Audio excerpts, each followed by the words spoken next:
Graça e a paz, meus irmãos. Eu convido você a abrir a sua Bíblia no livro do profeta Ageu, no capítulo 1. Faremos a leitura do versículo 5 até o versículo 11. Eles nos dizem assim: Ora, pois, assim diz o Senhor Deus dos exércitos: Considerai o vosso passado. Tendes semeado muito e recolhido pouco. Comeis, mas não chega para fartar-vos. Bebeis, mas não dá para saciar-vos. Vestivos, mas ninguém se aquece. O que recebe salário, recebe-o para pô-lo num saquetel furado. Assim diz o Senhor dos Exércitos: Considerai o vosso passado. Subi ao monte, trazei madeira e edificai a casa. Dela me agradarei e serei glorificado, diz o Senhor. Esperastes o muito, e eis que veio a ser pouco. E esse pouco, quando trouxeste para casa, eu com um assopro dissipei. Por quê? Diz o Senhor dos Exércitos, por causa da minha casa que permanece em ruínas, ao passo que cada um de vós corre por causa da sua própria casa. Por isso o céu sobre vós retém o seu orvalho, e a terra os seus frutos.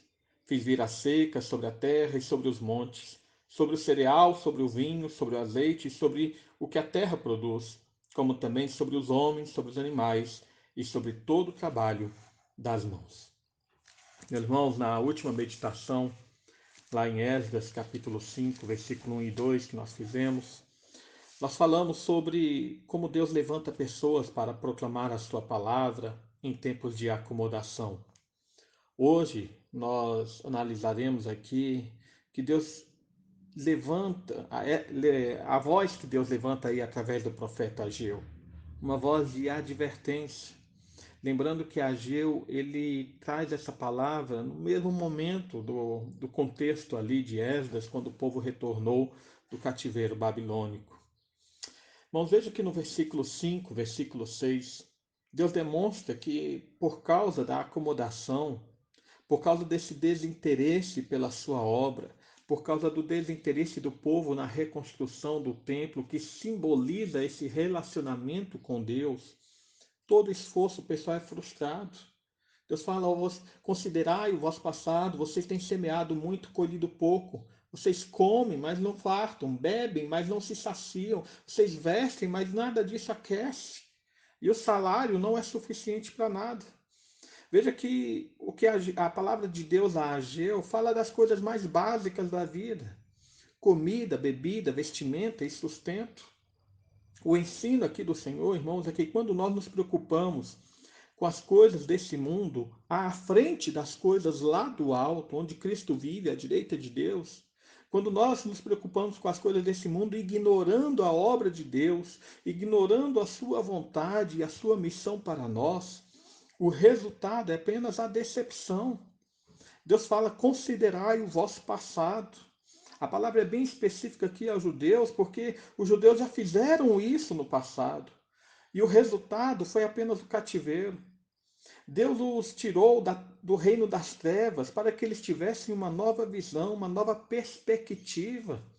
Quando Deus nos tira da influência do pecado, da escravidão do pecado, quando Ele converte o nosso coração para um novo viver, é para que a gente tenha também uma nova visão, uma nova perspectiva, um novo objetivo de vida, um objetivo que não é voltado às coisas desse mundo, mas é voltado àquelas que estão nos céus.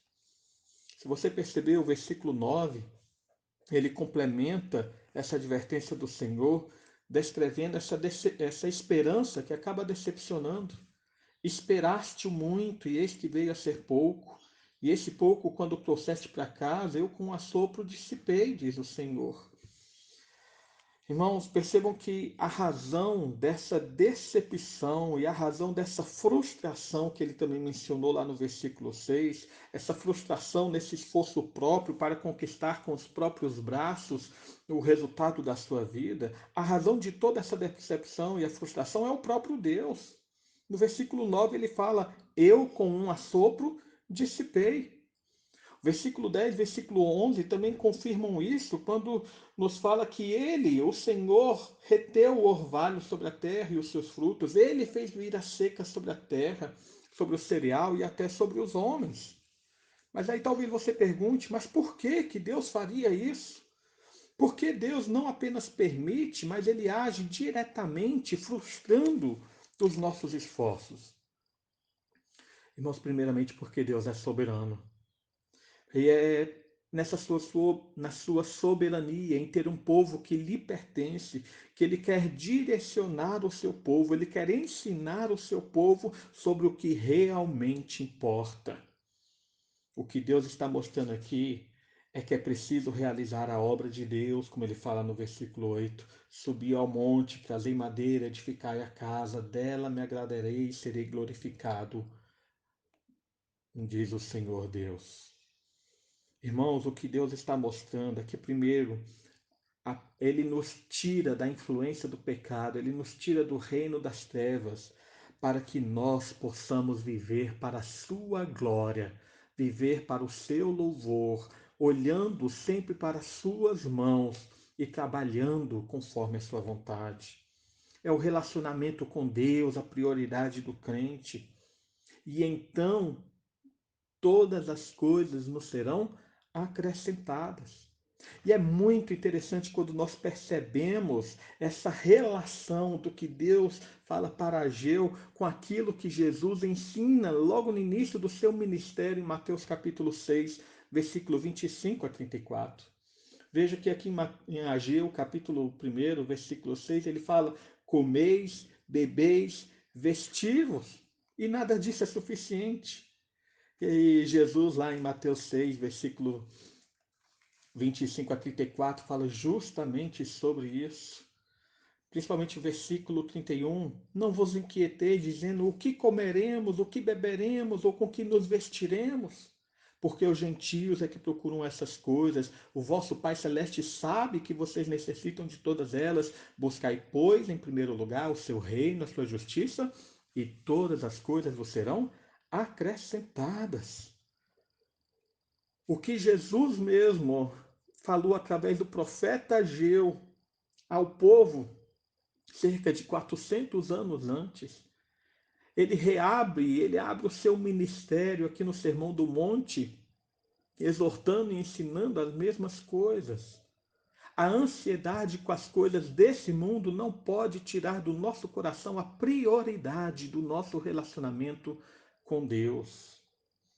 Irmãos, veja que a repreensão não é que nós não devamos trabalhar para adquirirmos coisas para o nosso sustento, não é que nós não devamos trabalhar para termos o que comer, beber e nos vestir, não é isso. A repreensão é que nós não podemos colocar todo o nosso esforço para adquirir as coisas desse mundo, ignorando a obra de Deus, ignorando o ensino do Senhor, ignorando o nosso relacionamento com Deus. É olhando para Deus, vivendo para Deus, santificando o Senhor na nossa vida em todas as coisas, que nós vamos adquirindo, trabalhando, vamos vivendo nesse mundo. Porque os nossos olhos estão focados não nas coisas que temos aqui, mas nas coisas que nós temos no reino dos céus.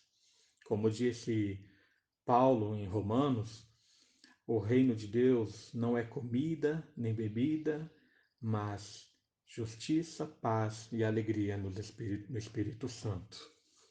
Que a graça de Deus venha sobre nós, que nós busquemos o reino de Deus e a sua justiça, e então saibamos que todas as coisas nos serão acrescentadas, porque é Deus que vai nos dar através aí do nosso trabalho.